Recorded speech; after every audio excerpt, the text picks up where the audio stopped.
All right, so the results of Week 10 are going to flow into a massive, massive game in Week 12 between the Los Angeles Rams and the Seattle Seahawks. And both teams look like they're firing on all cylinders right now.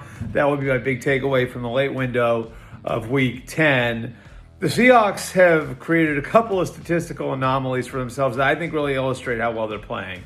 First of all, this is the third time that they've scored 30 points in the first half of a game. They did it against the Saints. They did it against the Commanders. They did it again today against the Cardinals. The third time that they've scored over 30 points in the first half of a game.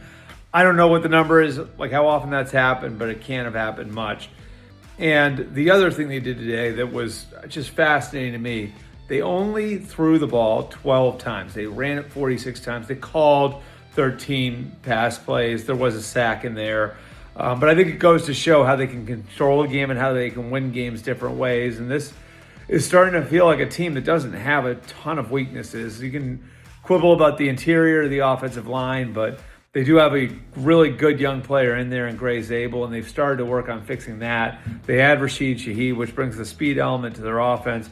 Their defense has been rolling. So this looks like a Seattle team that is really built some momentum going into Week 11. And what'll be waiting for them in Los Angeles is a Rams team that I think should be the favorite to win the Super Bowl right now. Matthew Stafford, probably the MVP of the league after 10 weeks.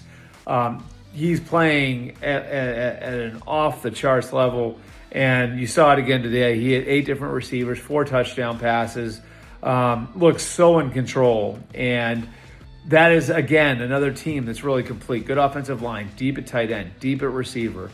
The running backs, of course, the running game speaks for itself with Kyron Williams and Blake Corum.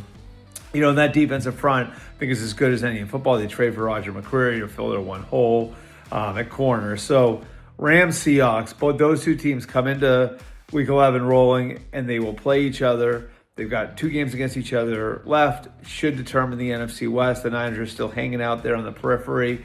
You can't count them out, but they're awfully banged up. But those two teams, the Seahawks and the Rams, huge NFC West showdown in Week 11.